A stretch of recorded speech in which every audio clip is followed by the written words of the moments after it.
را میخواند، مثل دوره های پیشگونه ای که مردم روزه میخواندند. کسی که اگر یک در حلق شما روزه را مثال طعام میریزد یا آب میریزد، شما را قصداً روزتون میخواند، در این صورت هم شما در یک روز روزه میگیرید. او فعل بظن انه لیل، یا گمان میکند این که شب است، یعنی در خانه نشستگی طعام خورده است، فکر میکند که تا حال شب است، بیرون میشود که الک روز شده است. این آدم هم چیکار میکند؟ در یک روز روزه میگیرد. یا در یگان بدن ما و شما اگر جراحی باشد، در همون داخل جراحی که مثال سوراخی دارد، اگر در سوراخی ما و شما دارو بگذاریم، در این صورت هم در یک روز روزه میگیریم. من عبارهاش نمیخوانم، هم ترجمه میکنیم. یا در موضع هایی که سوراخی دارد، مثل سوراخی بینی هست، مثل سوراخی گوش هاتون هست، اگر در همین ها هم که شما دارو را اگر داخل کردین، روزه شما را میشکند. مگر صاحب فتوا میگوید که اگر در چشم کسی دارو بچکاند، این روزه را نمیشکند.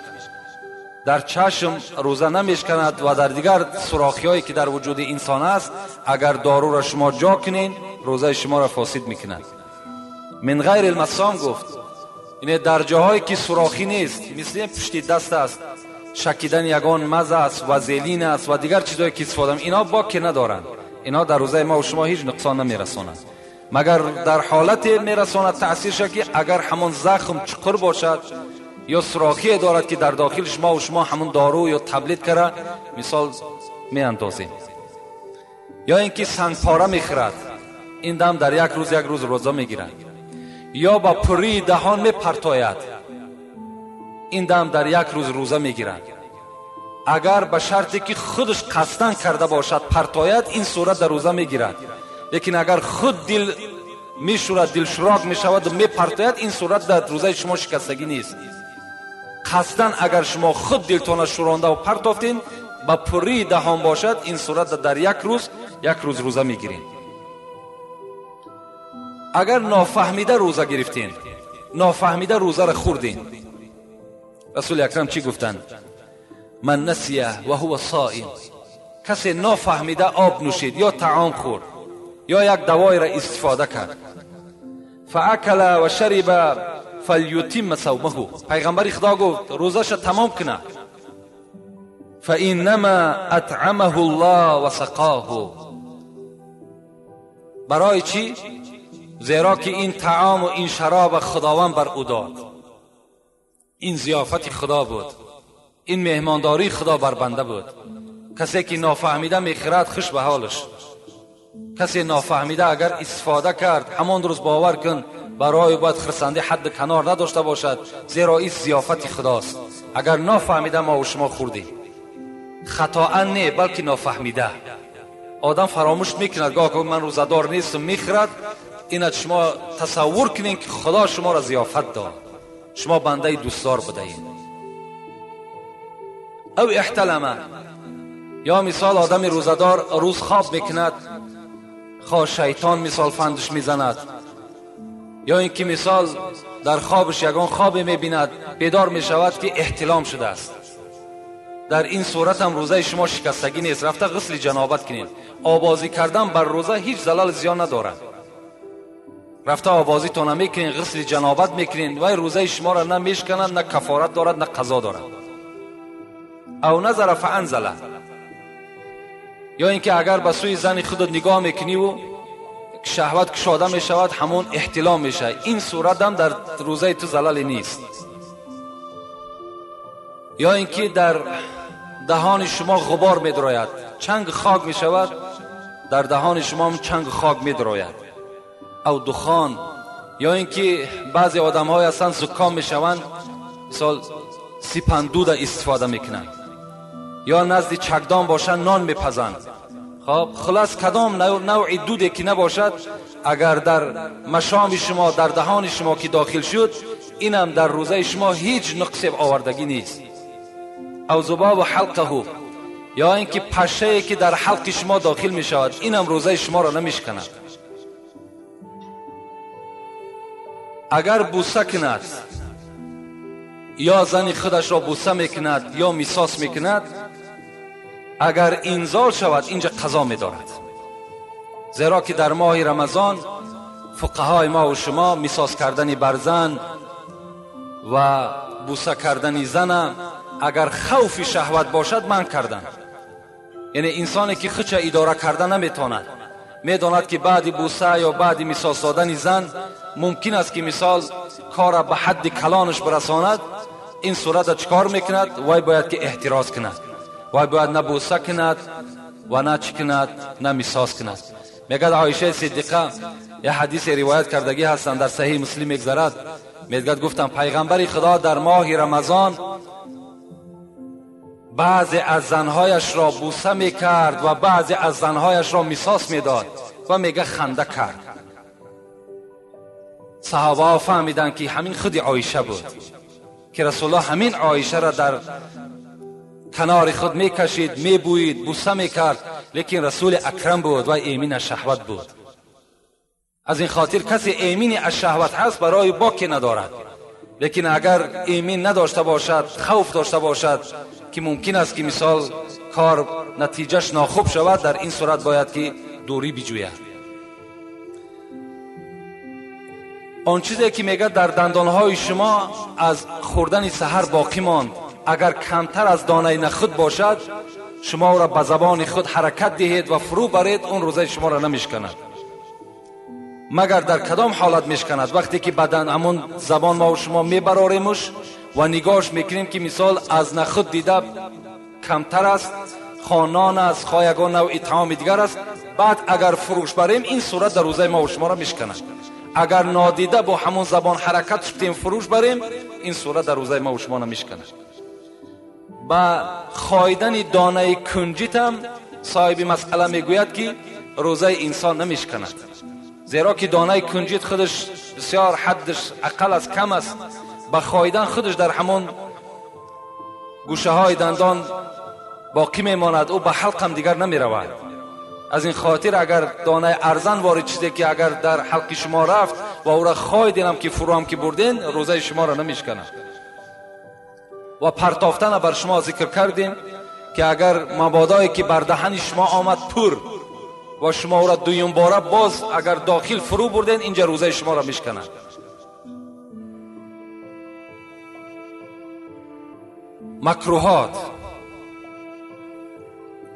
مکروهات چی هست؟ چشیدن در روزه ما و شما کراهیت دارد.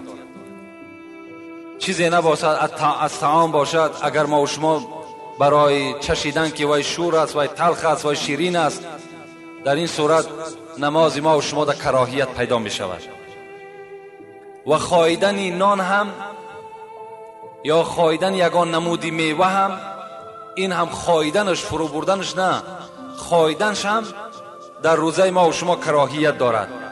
مگر اگر طعامی که مادر برای کودک معده داشته باشد، اگر مادر خایده در دهن کودک بگذارد، اینجا باکی ندارد. مادر حق دارد که طعام میخواید و در دهان همون فرزندش میگذارد. لسواک و الکحل، اگر شما مسواک کنین، مسواک چوب هایی که هست، این دندانشوهایی که الحال هستن، اینا مزه دارند. اینا استفادهش فقط همون بعد روزتونه که گرفتین، سحر خوری که کردین، بعد همون دندان ها را بشوین، این بهتر است از اونی که شما در روز میشوین، البته در روزه شما کراهیت پیدا می شود. لیکن مسواک چوب داشته باشین، این باکی ندارد. یا اینکه کحل میگد، اگر زن سرمه کند، اسمه بکشد در ماه رمضان یا سر خود در روغن میکند، اینها بر روزه هیچ ضرر زیان ندارد. موی سفیدی که فانی است میگد، فانی گفته از 50 ساله بالا موی سفید فانی میگن. اگر موی سفیدی که از 50 بالا شد وای خودش قوت خچه میداند که خیلی برجامانده میشود، یعنی قوت روزه گرفتن ندارد، اینجا شریعت ما و شما چیکار میکند؟ چی حکم میکند؟ حکم میکند که همان موی سفید افطار کند، هر روز میخورد و مثل صدقه فیتر هر روز صدقه میکند. یعنی 2 کیلو گندم چند سامانه که شود یا 2 کیلو گندم میدهد، هر روز 2 کیلو گندم 2 کیلو گندم برای هر روز خوردگیش خیر احسان میکند. اگر قادر شد و قوت پیدا کرد بعدا قضا میگیرد. و الا اگر به همون ضعیفی و ناتوانیش از دنیا گذشت، همچون روزدار از دنیا سفر کردگی است. زنی که حامله باشد، این مسئله را من در اول خواندم به شما که زیرا که این مسئله مهم است، خیلی با دقت باشین. این مسئله در همه ما و شما رخ میدهد. زنی که حامله دار باشد یا کودک میده دارد که کودک شیرخواره است، و همه ما و شما معلوم است که شیر از غذا پیدا می شود. اگر مادر غذا نخورد، طعام نخورد، شیر کم می شود. شیر همون قوتناکی که در داخلش دارد، همون قوتناکی ها گم می شود و کودک ضعیف می شود، کودک بیمار پیدا می شود. اینا گفتم. پس یک حدیث به یادم آمد، تنظیم عائله خود یک موضوعی هست که در قرآن ما و شما پیش از گفتار این موضوع را بیدار کردن در حکومت ما و شما، این تنظیم عائله خودش علاکه در قرآن ما و شما ثبت کرده شدگی است. در همون جمع ذکر می شود که اگر زنی که یک کودک می زاید و در بین تنفس نمی کند و سال آیندهش کودک دیگر را می زاید، در این صورت برای همون کودک اول که در شکم مادر علاکه کودک پیدا شده است، علاکه قوتناکی شیر گم می شود. گفتم پیغمبر یعنی پی در پی زاییدن در اینجا من کردن که از حامله بودن و باز کودک شیرخواره باشد، این صورت کودک همان شیرخواره ضرر می‌بیند، زیرا تمام قوتناکی شیر گم می شود و شیر خودش حدش کم می شود. انا اگر زنی که حامله باشد یا شیردهنده باشد، اگر خوف برند بر فرزندشان یا خوف برند بر سلامتیشان، این صورت چکار میکنن؟ یا بیماری که خوف میبرد که روزه بگیرم مریضم زیاد میشود، یعنی دردم زیاد میشود، یا مسافری که سفر کرده است، از 120 کیلومتر از خانهش بیرون سفر کردگی هست، اینها را شریعت ما و شما حکم میکند که اینها حق دارند که روزه را بخورند و بعداً از مریضی که خلاص شدند، زنی که تولد کرد، کودکی که مثال علاکه بوایه رسید، اینها یا مسافری که از مسافری به خانه خود برگشت، اینها در این صورت روزه را قضا میگیرند و فدیه نمیدهند. چگونه ای که اون موی سفید فدیه میداد، اینا فدیه نمیدهند. پای پیاده شهر نیست، اگر به سمالیات میره، به مرسیدس میره، به چیزی میره، همین 120 کیلومتر طی کردی تو مسافر هستی. ولی بسیار از همین عقیده در ما و شما که وقتی آدمایی که مثال سفر میکنیم به دوشنبه میریم، بعدن چیکار میکنن؟ همان 4 رکعت فرضی که هست، حالان که خدای ضیافت خدا از 2 رکعت گفتگی است، 2 رکعت فرض بخوانین. بعد چی میگد؟ این من مثال وقتم خوش است، مانده نشیدم، از همین خاطر من میرد 2 رکعت میخوانم. اگر 2 رکعت خواندی تو ثواب نمیگیری، تو بلکه اگر 4 رکعت خواندی تو ثواب نمیگیری، تو در اینجا در نزد خدا عاصی و روسیه هستی. خدا فرمان داده است در سوره نیسا، شما سفر کردین نماز قصر کنین، نه بسته تو به ماشین میره، به اسب میره، پیاده میره، فرقی ندارد. این ضیافت خداست، این حکم خداست، شما به جا بیارید. خب و صوم سفر لا یضر احب، اگر مبادا ما و شما به دوشنبه رفتیم مسافر هستیم، حق داریم که روزه را در همونجا میخوریم، حق داریم، مسافر هستیم. خدا فرموده است در سوره بقره. لیکن اگر دلتون نخواست، مثال تو سحر روزه گرفتی و بعد رفتی گفتی نه نمیشکام، این دم حق داری نشکام. در روزه حق داری، برای تو مستحب است، بخواهی بگیر، نخواهی نگیر. اگر گرفتی چی هست؟ هم قدر می شود که دیگر قضا، یعنی وقتی که به شهرت آمدی دیگر قضاش نمی داری. این ده اختیاریت است، میخواهی بخورش، نمیخواهی هم اختیار داری سال نخورش. حساب می شود، از روزه تو حساب می شود. اگر شخص بیمار می شود، میگه بیمار شد روزه را میخورد، روزه را میخورد، ولیکن شرط کرده شده است. میگد صاحب مسئله میگه شرط کرده شده است اینکه به فرزنداش نصیحت کند که بچه من 3 روز یا 4 روز یا 5 روز از رمضان خوردم.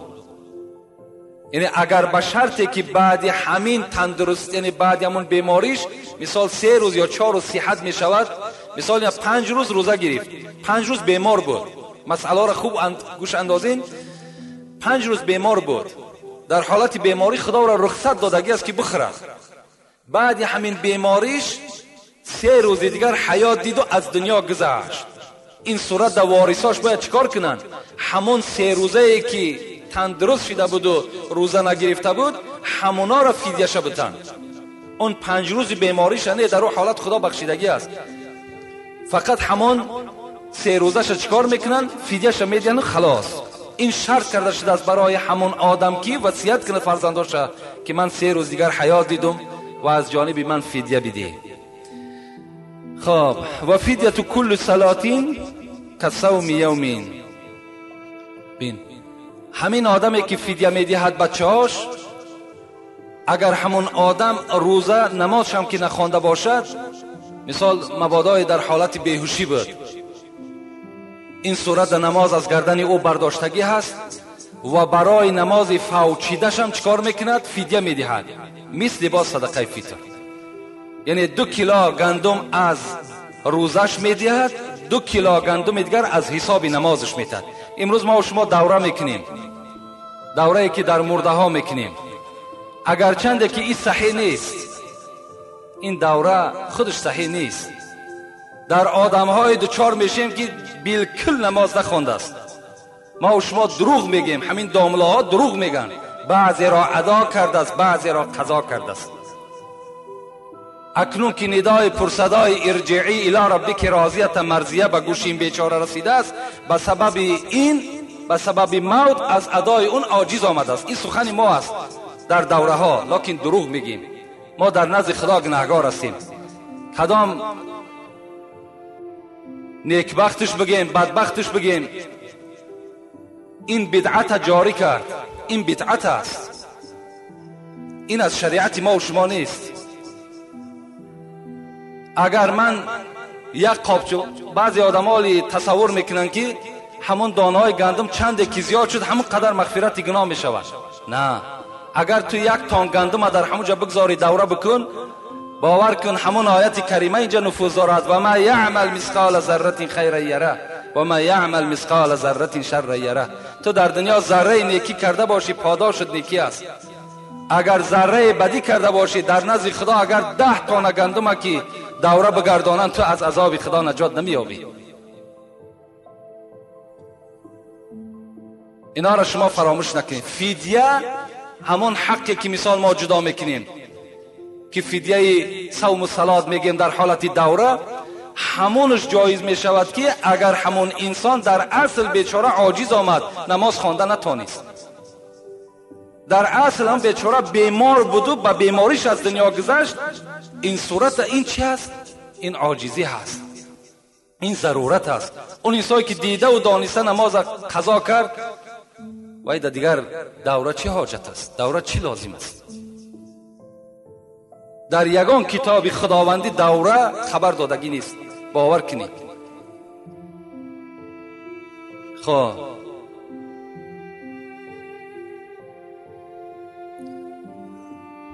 و یمسک بقیت یومه مسافر قدمه. اگر مسافری که در نصف روز رفت و در دوشنبه رسید، این صورت میگه اگر در نصف روز که رسیدی، مثال نصف دیگرش مانده است، همون نصف روز چکار کن؟ نصف روز در باقی بمان، روزت نخور. همون دم حق دارد، بخورد هم حق دارد، لیکن اگر نخورد این بهتر است. میگه خب و حائض طهرت. و مثال شخصی بود که تا نصف روز روزدار بود، زن نصف روز در حائض شد، این صورت هم میگه چکار کند؟ این صورت هم حق دارد که اگر بخورد. برای زن حائضه روزه شرط نیست، همینا هم برسانید. زنهایی که اگر در حالت حیض باشند، شما البته به البته اونها را خبردار کنین که اینها این روزه‌ای که شما میگیرین این روزه نیست، برعکس طعامتان استفاده کنین، رخصت الهی است. و بعضی اولی سوالات در پیش من آمده است که از دست زن حایضه آیا طعام خوردن و نان پختن جایز است؟ این عقیده یهودی است. مردم یهود، مردم جهود، زنی که اگر حایضه شود جاگه وی جدا میکند، از دست وی هیچ طعام نمیخورد، میگد وجودی همش میکروب است. لکن اسلام ما و شما نه. اسلام ما و شما گفتن در حالت حیض هم زن بوسه کن، در کنار خودت بگیرش، از دست وی طعام بخو، همراه او هم نشینی کن، وی هیچ میکروب ندارد.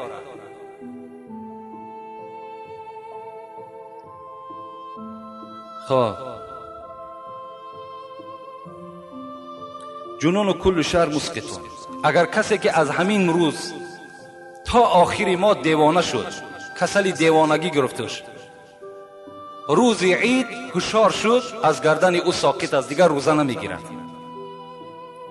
للبعض میگه اگر یک روز یا 10 روز یا 20 روز یا 25 روز کسل دیوانه کسل شد و صحت شد، چیکار میکنه؟ در حالت صحتیش همون روزه را پره میگیرد. و این اغمی علیه ایاما قضاها الا یوما نواها. اگر به شرطی که آدمی که بیهوش بشود، آدمی بیهوش هم، آدمی که در روز مثال اغمی علیه میشود، ایاما چند روز، مثال 3 روز بیهوش خواب میکند، همینم چیکار میکند؟ همینم روزش قضا میدارد، الا یوما نواها، مگر روزه میگیرد. این بود بعض مسئله و مسائلایی که من مختصرا برای شما فهماندم. در همین ماه مبارک رمضان ضروری هست کدام سوالهایی که در شما هست نافهم است میتونید که هر روز اینجا آمده مراجعت کنین، میتونید در جمعه ها بنویسین. و از همه چیز مهم برای شما خبر میدهم، این شبها شبای تراویح هست، تراویح ها را کار کنین که با امر معروف و نهی از منکر صورت بگیرد. در حالت امامتی جنگ جنجالتان نشود. بسیاری از مسجدها در علاقه ملاهایی که در دوره‌های جماعت نبودن یکی در رمضان پیدا میشوند. خطیبا یکی میبینن که آمدن رسیدن برای 4 هم صدقه فطر. اینا را شما البته همان داملهایی که در شما نماز جماعت گذرانیدن، همونایی که بیچاره‌ها مثال شب و روز قطی شما بودن، همون از داملهای شما. یک حکایه میارم برای همین جنجال. در کتاب غزالی میگد که امام غزالی میگوید که در یک مسجد جنجال شد. یک شیخ عالم بود، میگد پیش او رفتند و گفتند برادر، گفتند در همه مسجد ما بسیار جنجالی هست، میخواهم که همون جنجال مسلمان ها را رفته آرام کنی. این عالم گفت برای کدام مسئله جنجال میکنن؟ گفت یک گروهش میگن که تراویح 8 رکعت است، یک گروهش میگن که تراویح 20 رکعت است. در همین مسئله گفت اختلافی هست، جنجالی هست در داخل مسجد. عالم کی بود چی گفت؟ گفت حکم میکنم که در این مسجد بسته کنین، تمام شد از مسجد بیرون کنین، در مسجد دیگر نماز نخوانند. گفتم برای چی؟ گفتن برای که نماز تراویح خودش سنت است، لکن اتفاق مسلمین این فرض است. اتفاق شدن، اتحاد شدن، محبت بین دو مسلمان و مؤمن ها این فرض است، لکن نماز تراویح را خواندن این سنت است. برای یک سنت شده فرض ترک میکنن، مسجد بندین و مسلمانان را از مسجد بیرون کنین. کاری کنین که در بین شما اتفاقی باشد، کاری کنین که برای همون 4 صدقه فطر بین یکدیگر خصم و عداوت و بین یکدیگر جنجال نکنین. رسول اکرم میگوید الصوم جنة ما لم یخرقها، روزه برای شما یک سپر است از آتش دوزخ، شما را حمایه میکند در صورتی که شما در دنیا نشکنینش. همین سپر اختان از دست ندین. گفتن یا رسول الله چگونه سپر میشکند؟ گفتن کدام برادری که با یکدیگر کین نداشته باشد، کدام فرزندی که نزد پدر عاق باشد، کدام انسانی که نماز نمیخواند، کدام انسانی که در نماز جماعت اشتراک نمیکند، کدام برادری که زبانش در همین ماه مبارک رمضان روزدار نیست، غیبت میکند، بهتان میکند، دروغ میگوید، اینها همون کسانی هستند که روزه را شکستند، همون سپر را شکستند. این دیگر در روز قیامت این روزه برای اونها سپر نمیشود. کاری کنین که از این طایفه نباشین. رب صائم لیس من صیامه الا جوع. پیغمبر خدا گفت بسیار از روزدارهای هست که بر اونها فقط تشنگی و گرسنگی میرسد، از ثواب چیزی نمیرسد.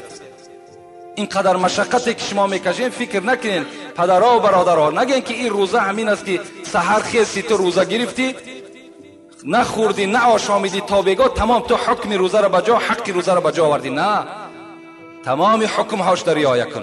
لیس الصیام من الاکل والشرب انما الصیام من اللغو والرفث فان جهل عليك او صابك فقل انی صائم انی صائم. پیغمبر میگوید روزه این نیست که شما از خوردن و از آشامیدن دور ایستید، بلکه روزه این است که شما از دشنام و از گپ‌های قبیح و از کردارهای ناخوب برطرف کناره باشید. اگر کسی شما را دشنام داد یا ندانست که تو روزدار هستی، بگو من روزدار هستم، من روزدار هستم. این چنین معامله کنید تا که در روزه شما یک برکات شود. و آخر دعوانا ان الحمد لله رب العالمین. پروردگارا ثواب و ثمره این ماه مبارک رمضان را در نامه اعمال همه بندگانت کتابت بفرما. و خدای مهربان باز دعا میکنیم که تن ما را تا آخر این ماه صحت و سلامت نگاه بدار. آن اجر آن ثواب هایی که در این ماه مبارک است به تمام این بندگان روزدارت خدایا نصیب و روزی بگردان. و خدایا اتفاقی و اتحادی را در تمام مسلمان های روی دنیا برقرار و بردوام نگه بدار. خدایا گذشتگان ما را رحمت و مغفرت بساز، بیماری ها من شفای کامل نصیب بگردان. فرزند طلبه ها باشه فرزندای سالم و صالح نصیب شان بساز. فرزندایی که از ما و شما بیرون از خاندان هستند سفرهای با برار و بی خطر نصیب و روزیشان بگردان. یک برادر خیر کردند در حق ما دعا کنین خدا عمر دراز و تن صحت و خاطر جمع نصیبش بسازد. و صلی الله تعالی علی خیر خلق محمد و علی آله و اصحاب اجمعین آمین و رب العالمین. خیر احسان هایی که الحال اینجا شده اینها را خدایا به درگاهت مقبول و خدای مهربان از کل آفت ها، از کل بهتان ها، از کل مریضی ها خدایا در حفظ امانی خودت نگهشون داری. آمین و رب العالمین.